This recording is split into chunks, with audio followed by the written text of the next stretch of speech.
here's the Duke University boat. It'll be leaving pretty soon. RV Shearwater. They were up here doing, putting out some sensors that read whales and fish. And they are headed down to North Carolina. So they're supposed to, I think, hit the road today and take the boat back down. That is a beautiful boat, Duke University.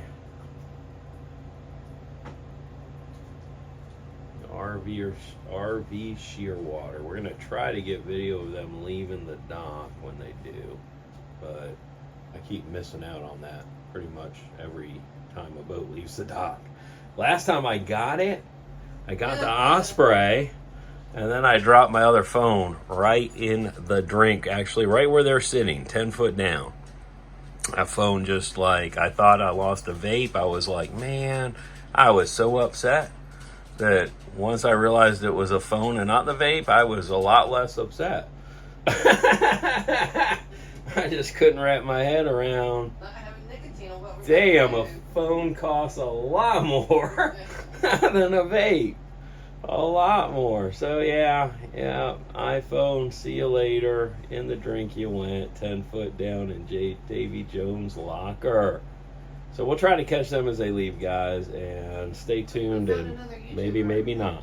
Oh, we did. We found another YouTuber. Actually, the guys on Duke University's Marine Lab boat pointed out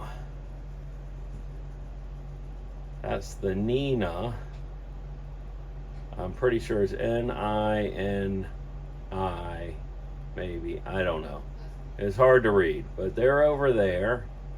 That is a nice sailboat. I would say hand-built plywood with glass over construction is what it looks to be, with those nice angles on that bow and stern. But yeah, it's a nice calm day at the marina. Not a lot of boats headed out because it is rather cold.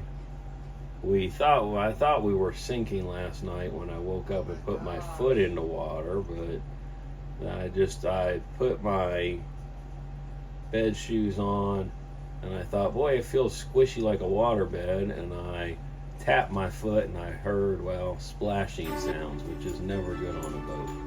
So stay tuned to find out what happened there. Talk to you later.